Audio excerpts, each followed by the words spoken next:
जब कभी भी जिक्र आएगा जहां में दौरे बुज़दिली का, तुम्हारा नाम याद रखा जाएगा।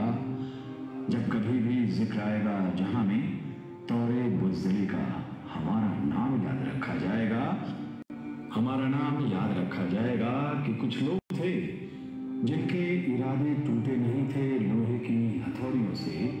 कुछ लोग थे जिनके ज़मीर बिके नहीं थे इज़ारेदारों की कौड़ियों से। कुछ लोग थे जो टिके रहे थे तूफान नूह के गुजर जाने के बाद तक। कुछ लोग थे जो जिंदा रहे थे अपनी मौत की खबर आने के बाद तक। भले भूल जाए पलक आंखों को मूंदना, भले भूल जाए ज़मीन अपनी धूली पे घूमना। हमारे कटे परों की परवाज को, हमारे फटे गलों की आवाज को याद रखा जाएगा। सब कुछ याद रखा जाएगा। तुम रात लिखो हम चांद लिखेंगे, तुम जेल में डालो हम दीवार फांद लिखेंगे। तुम FIR लिखो हम हैं तैयार लिखेंगे। तुम हमें कत्ल कर दो हम बन के भूत लिखेंगे। तुम्हारे कत्ल के सारे सबूत लिखेंगे। तुम अदालतों से चुटकुले लिखो हम दीवारों पे इंसाफ लिखेंगे। बहरे भी सुन ले इतनी जोर से बोलेंगे, अंधे भी पढ़ ले इतना साफ लिखेंगे। तुम काला कमल लिखो हम लाल गुलाब लिखेंगे। तुम जमीन पे जुल्म लिख दो आसमान पे इनकलाब लिखा जाएगा। सब याद रखा जाएगा, सब कुछ याद रखा जाएगा। ताकि तुम्हारे नाम पर लानतें भेजी जा सकें, ताकि तुम्हारे मुजस्समों पर कालिखी पोती जा सकें। तुम्हारे नाम तुम्हारे मुजस्समों को आबाद रखा जाएगा। सब याद रखा जाएगा, सब कुछ याद रखा जाएगा।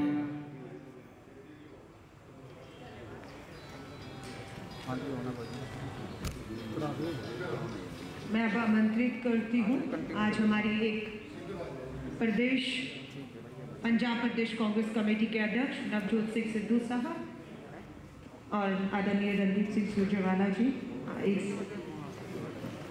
बुक का आज विमोचन।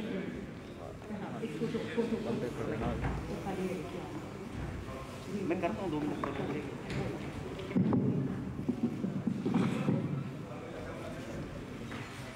आगे मना कर रहे हैं।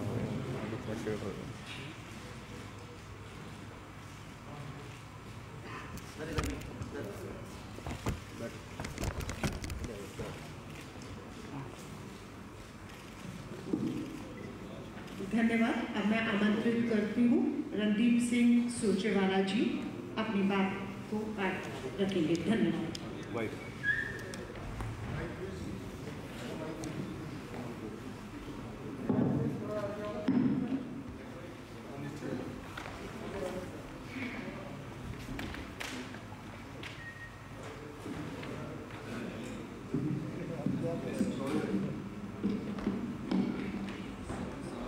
तो दौड़ेगा।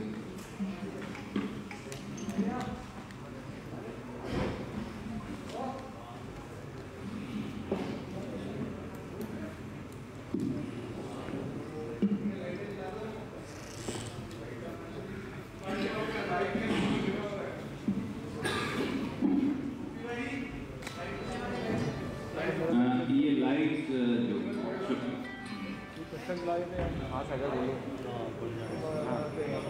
सत श्री अकाल दोस्तों, आप सबको प्रणाम नमस्कार। आज हमारे प्रदेश कांग्रेस कमेटी के सम्मानित अध्यक्ष सरदार नवजोत सिंह सिद्धू साहब, मेरी सहयोगी अलका जी, भूपेंद्र जी, हमारे पार्टी के महासचिव और हम सब, एक छोटी सी फिल्म आपने देखी, एक छोटी सी किताब का एक तस्वीर आपने देखी। इस देश के पंजाब के किसान की किसानी की मौजूदा तस्वीर और तकलीफ दोनों हम आपके बीच में लेकर आए हैं। संक्षिप्त में मैं अपनी बात कहूंगा, फिर सिद्धू साहब बात कहेंगे और हम फिर आपके सवाल लेंगे। आपने ये देखा कि इस उसमें ये लिखा कि आमदनी में हुई दोगुना और दर्द 100 गुना। हमने ये इसलिए लिखा कि भारत के गरीब किसान मजदूर के साथ आज की दिल्ली की सरकार ने विश्वासघात किया, उस पर आघात किया है। लगभग 6 साल पहले 28 फरवरी 2016 को बरेली उत्तर प्रदेश में देश के प्रधानमंत्री नरेंद्र मोदी जी ने कहा था कि 2022 तक किसान की आय दुगनी हो जाएगी। 6 साल बाद मोदी सरकार ने एनएसएसओ की एक रिपोर्ट जारी की है जिसमें बताया है कि किसान की आय 27 रुपया प्रतिदिन हो गई। तो आमदनी नहीं हुई दुगनी, दर्द 100 गुना जरूर हो गया। मोदी सरकार का, भारतीय जनता पार्टी का, और यहां 2 राजनीतिक दल और हैं, उनके चट्टे बट्टे। एक, जिस राजनीतिक दल ने मोदी सरकार के अंदर बैठकर खेती विरोधी 3 काले कानून पास करवाए, अकाली दल बादल, और एक जिसने उस मोदी सरकार के 3 काले कानूनों में से पहले काले कानून को 1 दिसंबर 2020 को दिल्ली में नोटिफिकेशन करके लागू किया ताकि मोदी जी से पीठ थपथपा सके। वो थे आम आदमी पार्टी के प्रमुख और दिल्ली के मुख्यमंत्री अरविंद केजरीवाल।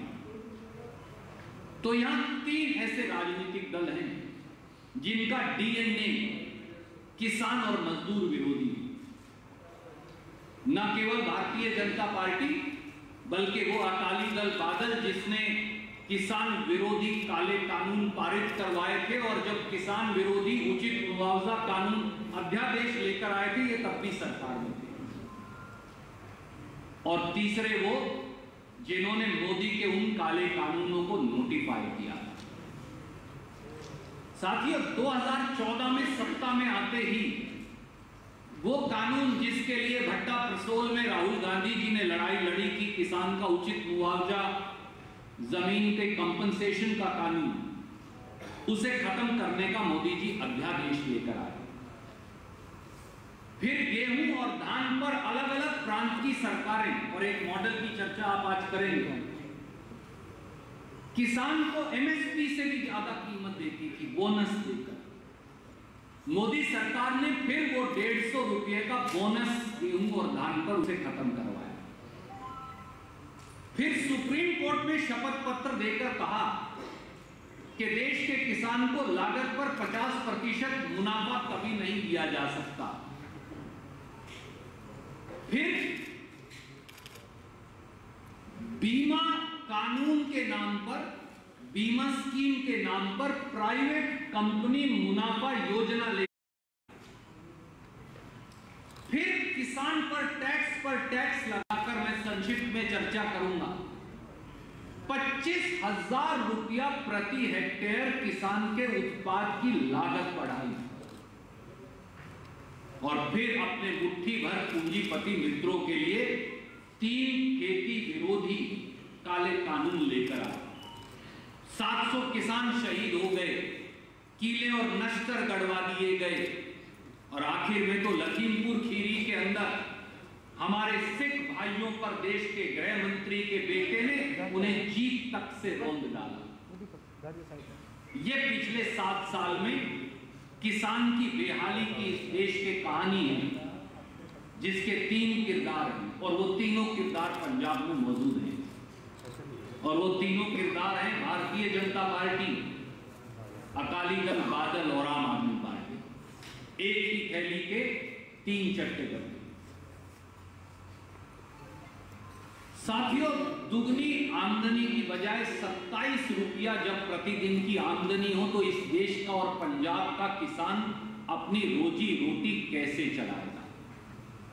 74,000 रुपया अगर इस देश के हर किसान पर कर्ज हो रही है, हम नहीं कह रहे, ये मोदी सरकार की रिपोर्ट कह रही है, तो किसान जिंदा कैसे रह पाएगा।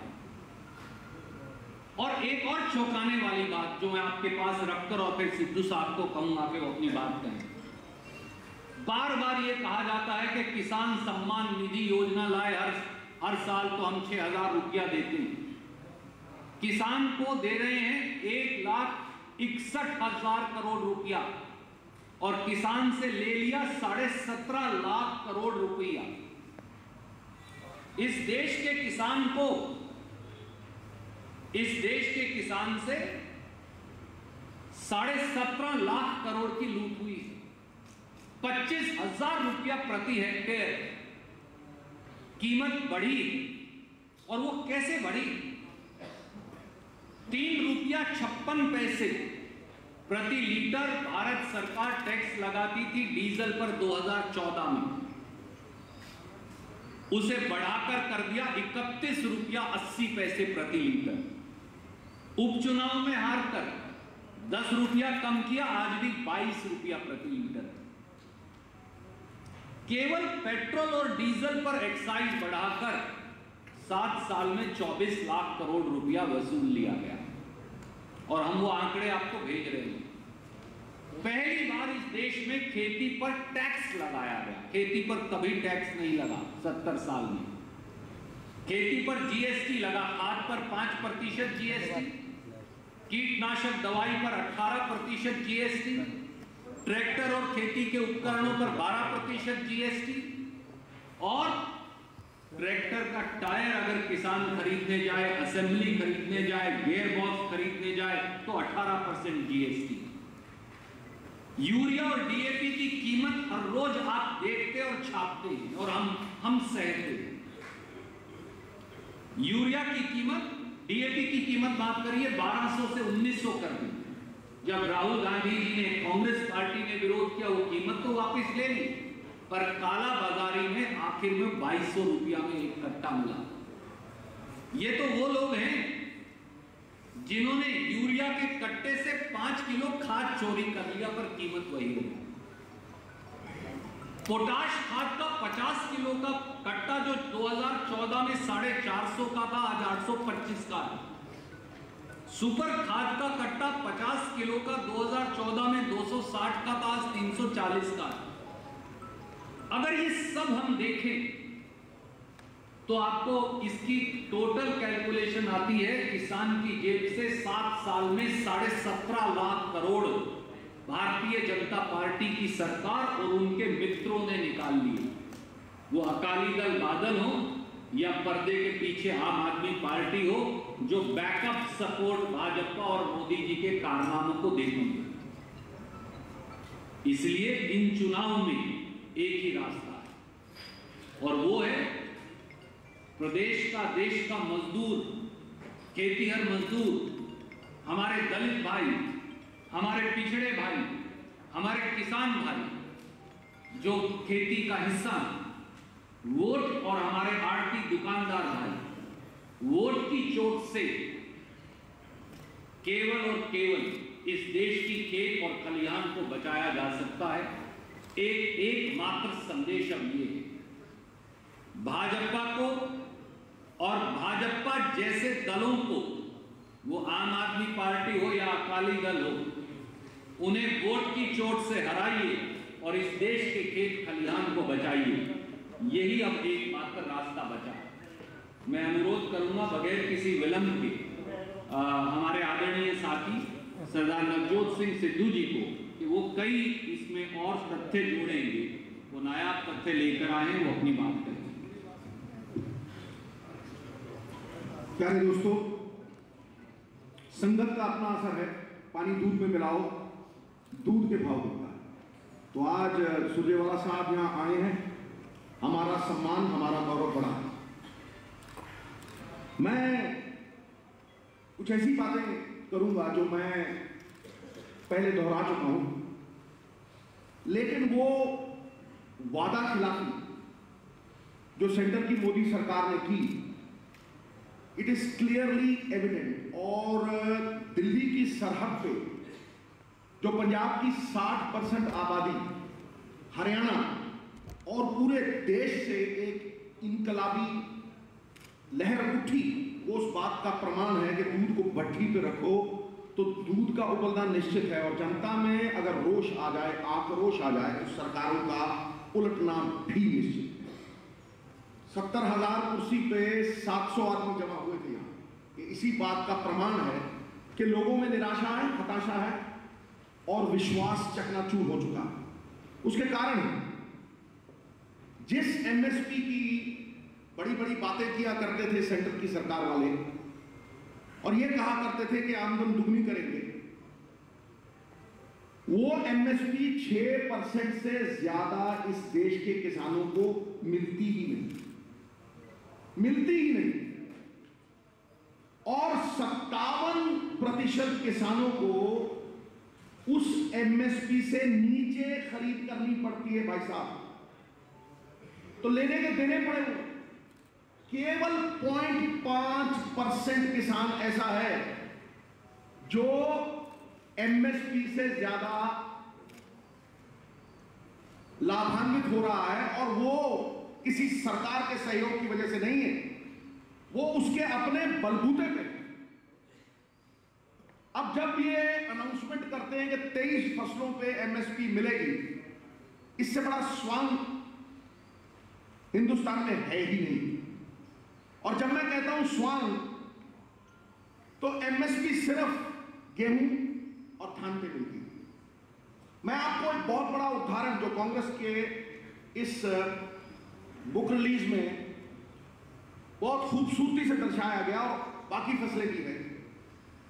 अब आप देखिए, मकई 3 करोड़ से ऊपर इसकी प्रोडक्शन है, 3 करोड़ टन, 3 करोड़ 15 लाख टन से ऊपर इसकी प्रोडक्शन है, और प्रोक्योरमेंट सिर्फ 0.65, प्रोक्योरमेंट सिर्फ 1% से भी कम है साहब। और अगर आप देखें बाकी की, चाहे ग्राम हो, मसूर हो, मूंग हो, मैं यहां मैक्सिमम अगर देख रहा हूं तो 5% या 8%, अब बाकी सब 1% से नीचे। अब मुझे बताएं कि क्या किसान की मजबूरी नहीं है कि वो 2 ही फसलें उठाएगा? उसके बाद अगर मैं अगली बात करूं तो वो है बीमा, इंश्योरेंस है।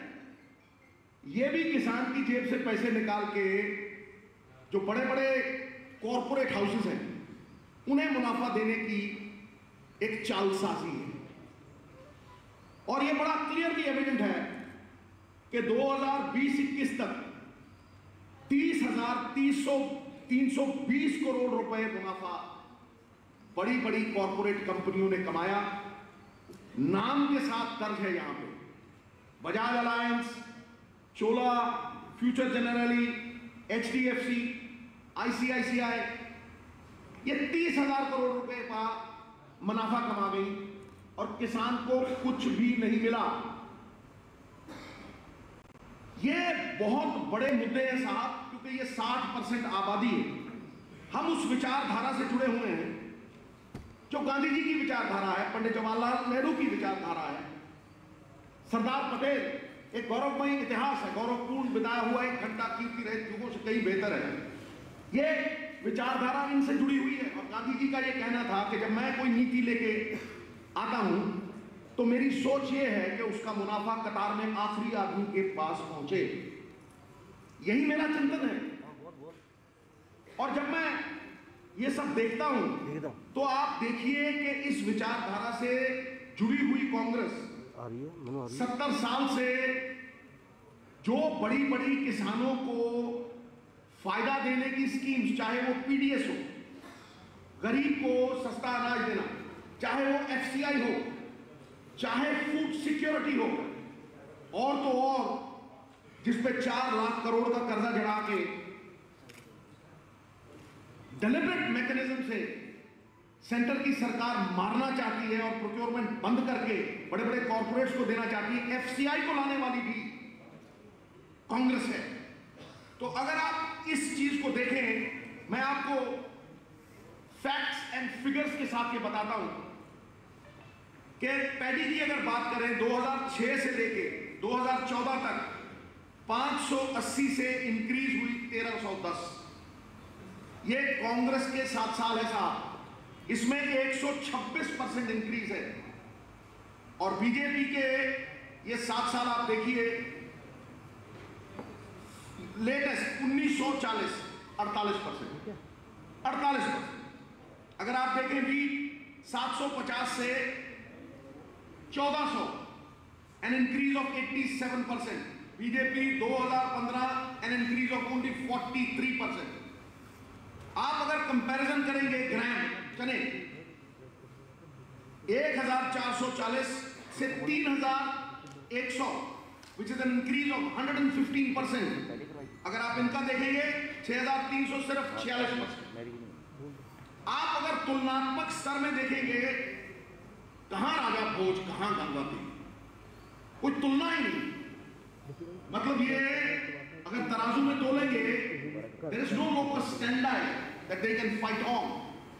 अब मैं ये सब बातें करने के बाद आप कुछ और करें, मैं पंजाब स्टेट की बात करना चाहता हूं साहब। हम झूठा लेके इनके आगे नहीं खड़ा रहना चाहते। पंजाब स्टेट का जो पंजाब मॉडल है वो बड़ी क्लैरिटी से ये कहता है कि भाई अगर सेंटर की सरकार हमें मारने पे तुली हुई है और हमारी 60% आबादी विरोध में है, विरोधाभास में है, तो हम जिस ताकत के लिए लड़ रहे हैं, और मैं बाकी पार्टी को भी आमंत्रित करता हूं, मैं तो 1 साल से इस चीज को, और किरदार की बात है, किरदार बनता नहीं है, आपातकालीन परिस्थितियों में दर्शाया जाता है, तो वो भी दर्शाएं और वो बताएं कि उनके पास ऐसा क्या रोड मैप है जिस ताकत के लिए हम लड़ रहे हैं। अगर वो ताकत आई तो स्टेट की सरकार किस तरह से किसान का उत्थान करेगी। मैं आज क्लैरिटी से वो सब बताना चाहता हूं। पॉलिटिक्स विदाउट एन एजेंडा और road map is a मियर pursuit of power. मैं ये मानता ही नहीं कि सिर्फ सत्ता हासिल करने के लिए कांग्रेस इस बार इलेक्शन लड़ेगी। हम किसानों की जिंदगी बदलने के लिए ये इलेक्शन लड़ेंगे। प्रमाण के तौर पे मैं जो पिछले 1 साल से दोहरा रहा हूं वो आप सबके पास है, लेकिन आज इसे ऑफिशियल तरीके से अनाउंसमेंट करके आप सबको बता रहा हूं।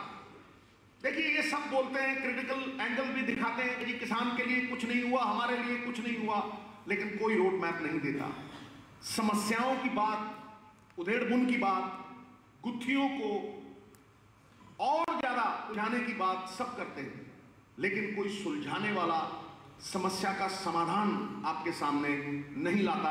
उल्टी राह पे चलो को सीधी राह पे लाने के लिए कोई समाधान नहीं बताता। मैं आज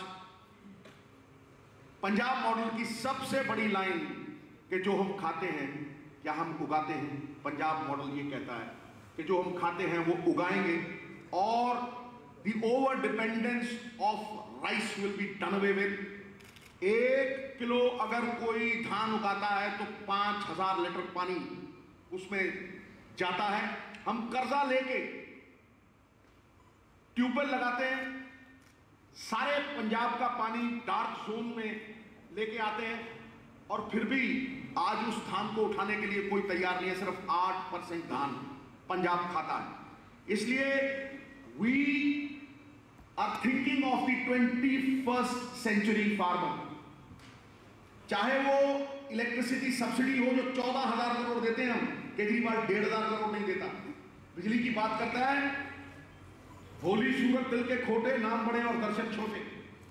13 रुपए इंडस्ट्री को बिजली दी जाती है, हम 9 रुपए देते हैं। और आज मैं कैटेगोरिकली कहता हूं, एक भी किसान को अगर केजरीवाल साहब सब्सिडी देते हो तो सामने आए। हम 14,000 करोड़ की subsidy, we are the most lucrative state as far as giving subsidies is concern, गरीब का उत्थान करने के लिए। तो मैं पहली चीज जो फार्म रेवोल्यूशन की बात करते हैं, जिन्होंने ग्रीन रेवोल्यूशन हमसे ली और आज हमें यूज एंड थ्रो करके फेंक रहे हैं, मैं उसका पहला हिस्सा आपके सामने लाता हूं कि पंजाब सरकार अगर voted into power will give legalized MSP on dal, oilseed and maize. Dal, oilseed और मकई के ऊपर पंजाब सरकार लीगलाइज्ड एमएसपी देगी। इस देश में 75,000 करोड़ रुपए के तेल बीजों से जो तेल निकलते हैं वो इंपोर्ट किए जाते हैं, और अगर दाल को मिला लो तो 1 लाख करोड़ रुपए worth of dal and oil seeds के जो ऑयल निकलते हैं वो इंपोर्ट होते हैं। हम वो पैसे साइड पे रखेंगे और through Punsup and Markfed we will do procurement and give legalized MSP। और इसका कारण है कि 2 से 3 गुना ज्यादा बफर स्टॉक है आज चावल का सेंटर की सरकार के, और आज उन्हें हमारी जरूरत नहीं है, इसलिए वो हमें MSP देना भी वाजिब नहीं मानते। We will call it the yellow revolution. Oil seeds की रेवोल्यूशन आज हरियाणा की भी अगर आप देखें तो 4-5 गुना तिलों का तेल हो चाहे सरसों का तेल हो, ये बीजों से 5-5, 7-7 गुना पैसे कमाए जाते हैं। 5 एकड़ वाला फार्मर खेत में जो भी लेबर लेके आएगा, पंजाब सरकार उसकी लेबर को पूरी तरह से सब्सिडाइज करेगी, उसका हाथ बटाएगी। खेत मजदूर का तो मैं पहले ही बोल चुका हूं। Lodging to give subsidy in hands of farm labor, small farm families, incentive crop diversification and labor incentive cultivation। ये पंजाब सरकार करेगी साहब। अगला जो मैं अनाउंसमेंट पंजाब मॉडल की करना चाहता हूं वो मार्केट इंटरवेंशन स्कीम है। अगर मकई 1600 रुपए की हम लोग कहते हैं कि जोन में उगाइए क्रॉप डाइवर्सिफिकेशन के लिए, और उसे 1200 मिलता है या 1100 मिलता है, we will pay the gap. The gap will be paid to the farmer. This is the market intervention scheme जो हम इंट्रोड्यूस करेंगे। इसके अलावा किसान की सबसे बड़ी कमजोरी जो उसकी एक्सप्लॉयटेशन का कारण बनती है साहब, वो है उसके पास स्टोरेज नहीं है। जितनी भी हमारी स्टोरेज है आज ड्राई ग्रेन के लिए, चाहे वो चावल है चाहे वो गेहूं है, हम वेयर हाउसिंग कॉर्पोरेशन में किसान को यह इजाजत देंगे कि वो अपना कितना भी सामान स्टोर कर सकता है, और 80% will be given to him, 80% of the worth will be given to him as loan. वो चाहे 3 महीने बाद बेचे, चाहे 4 महीने बाद बेचे, जब भी बेचना चाहे वो बेचे। The Punjab model states categorically,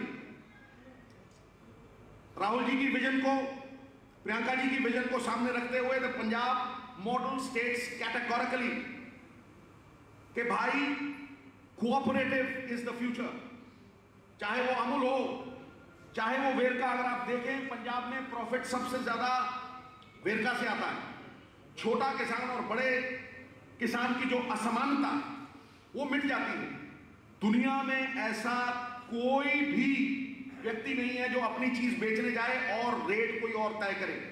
अगर फार्मर टमाटर बेचने जाता है मंडी में तो उसका टमाटर 5 रुपए किलो वो कहता है तो 3 रुपए किलो खरीदा जाता है, because it is a perishable commodity. उसको पता है कि अगले दिन वो रहेगा नहीं, and it does not have storage.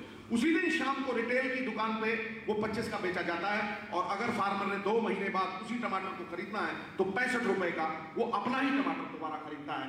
ये ज्यादती है, जघन्य अपराध है, और ये एक्सप्लॉयटेशन की परिकाष्ठा।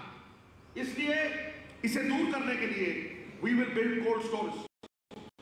Every villages will have cold store. The investment is not that big. और कोऑपरेटिव एक्ट जो 1990 का है सेंट्रल गवर्नमेंट का, वो आज सारी ताकत, and I stated categorically, वो आज सारी ताकत ब्यूरोक्रेसी के हाथ में देता है। चाहे वो पंचायती राज हो, बाकी भी कुछ देख लीजिए आप, CDPO हो या पंचायत सेक्रेटरी हो, सारी ताकत जो है ये एक्ट की, ये टोटली ब्यूरोक्रेसी के हाथ में है। एक रजिस्ट्रार किसानों को नचाता है। That power will return back according to Rajiv Gandhi vision, will return back to the panchayati raj, to the municipalities and above all to the farmer when it come to the cooperatives. ये कोऑपरेटिव एक्ट हम amend करेंगे। सबसे बड़ी बात कि जब malls में बात आती है, तो आप देखेंगे कि वहां पे बड़े बड़े कॉरपोरेट्स के दुकान होते हैं। किसान से मकई जो है 2 रुपए की एक वो खरीदी जाती है, उस पर 80 रुपीज लगा के लेबल ठोक के बेचा जाता है, और उसकी एक्सप्लॉयटेशन जो है वो मतलब सार्वजनिक की जाती है। मैं कहता हूं कि पंजाब में हर एक मॉल में बाबा नानक फार्मर स्टोर होंगे। We will give the processing not to Birlas and Tatas, we will not give it to Birlas and Tatas, we will give the processing to our youngsters. जो प्रोसेसिंग होगी, चाहे वो गुड़ की कुल्हाड़ी क्यों ना हो, चाहे वो ऑर्गेनिक गुड़ ही क्यों ना हो, चाहे वो राइस से rice bran, rice protein, rice fat, चाहे वो कौन से कॉर्नफ्लेक्स, चाहे वो व्हीट से व्हीट ब्रैन हो, it will all be done in a cluster for development. जैसे कपास उगती है राजस्थान के नजदीक जो बॉर्डर है, तो वहां स्पिनिंग मिल्स और वो प्रोसेसिंग पंजाब का नौजवान करेगा, और वो नौजवान नौकरी मांगेगा नहीं, नौकरी देगा, कि मैं आपको गारंटी देता हूं। ये प्रोसेसिंग का ठेका सिर्फ बिरला टाटा ने नहीं ले रखा, पंजाब सरकार वो प्रोसेसिंग पंजाब के नौजवान से करवाएगी। और औरतों के लिए तो हमने पहले ही कह रखा है कि हम उनको एक अलग तरह का सम्मान देंगे, आधी आबादी और पूरा हक। और अगर औरत की बात करें, कोई भी लेडी, अगर घर वाली कोई भी फार्म में जाती है और उतर के एक दिन की दिहाड़ी करती है, 350 रुपए उसके बैंक अकाउंट में जमा। That is clear. Anybody who is working, खेत मजदूर कोई भी काम करता, 340 उसका रेट फिक्स होगा। उसके रेट फिक्स होने से एक एक मजदूर की रजिस्ट्रेशन की जाएगी, ताकि अगर कोई मुनाफा जाना है तो उसके पास जाएगा, उसकी सोशल सिक्योरिटी का ख्याल रखा जाएगा। और सबसे बड़ी बात साहब, जो आज तक किसी सरकार ने नहीं की, सरकारें तमाम उम्र यही भूल करती रही, धूल उनके चेहरे पे थी और आईने साफ करती रही। हम लोग इन्फ्लेशन के साथ मजदूर की दिहाड़ी को लिंक करें। और ये मैं इसलिए कह रहा हूं कि अगर 250 से 300 रुपए मनरेगा ले लीजिए या दूसरी कोई वो ले लीजिए, 300 रुपए दिहाड़ी है, तो जब तेल का रेट डबल हो गया, जब ऑयल का रेट, जो खाने वाले तेल का रेट डबल हो गया, जब डीजल और पेट्रोल का रेट डबल हो गया, तो उसकी दिहाड़ी जो है वो 250 की जो वैल्यू है 100 रुपए रह जाती है। उसकी दिहाड़ी भी will be link to inflation, महंगाई से लिंक करके उसकी दिहाड़ी बढ़ेगी साहब। ये नहीं है कि स्टैंड स्टिल पे रह जाएगी। So farmer processing plants, the next thing that I want to say, it's almost the last thing that I'm coming on to साहब, वो ये है कि we will go into the derivative industry। जितने भी धान ग्रेन के डेरिवेटिव्स हैं वो 20 गुना ज्यादा सेल करते हैं सर, 750 बिलियन US डॉलर्स ये इंडस्ट्री है, और पंजाब उसमें 0.01% भी नहीं। और अगर उस डेरिवेटिव इंडस्ट्री में हम अपने यूथ को ले गए, we will not only give him opportunity, वो बाहर जाएगा ही नहीं, वो MSP भी नहीं मांगेगा। इसीलिए मैं डेरिवेटिव्स की बात करता हूं, rice bran, rice protein, rice fat, ये सब चीजें डेरिवेटिव इंडस्ट्री का पार्ट एंड पार्सल हैं।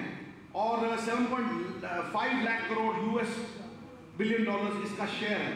तो ये सब चीजें जो हैं ये पंजाब मॉडल में आएंगी sir. We will also do reforms in APMC की मंडी। APMC की मंडी में कोई नॉमिनेटेड नहीं रहेगा साहब। ये जो मोनोपोली है, इस मोनोपोली को तोड़ा जाएगा और इलेक्शन हुआ करेंगे वहां, और इलेक्शन से APMC की मंडी का इंचार्ज चुना जाएगा। We will usher in the white revolution. आज आप देखिए जितना भी दूध बिकता है उससे डबल डिमांड है। We will usher in fish farming, meat, bee keeping. These are the things that we intend to do। अब मैं सुरजेवाला साहब को कहता हूं, ये पंजाब मॉडल गारंटी देता है साहब। We give you a guarantee that we will do this। शुक्रिया सिन्नू साहब। नवजोत जी ने जहां खेती के साथ क्या जाति हो रही है उसका एक पहलू हम दोनों ने बताया, और किस प्रकार से पंजाब से खेती को सुधारेंगे जो देश के लिए एक उदाहरण बने, वो भी बताया। अब we'll take questions one by one. मैं एक एक को आमंत्रित करती हूँ, सब तक आप पूछिए। सूर्यवाला जी की शॉर्ट फिल्म दिखाई गई थी ਜਿਹਦੇ ਵਿੱਚ ਜਿਹੜਾ ਦਿੱਲੀ 'ਚ ਅੰਦੋਲਨ ਹੋਇਆ ਸੀ ਸਾਰਾ ਉਹੀ ਦਿਖਾਇਆ ਗਿਆ ਕਿ ਕਾਂਗਰਸ ਪੰਜਾਬ 'ਚ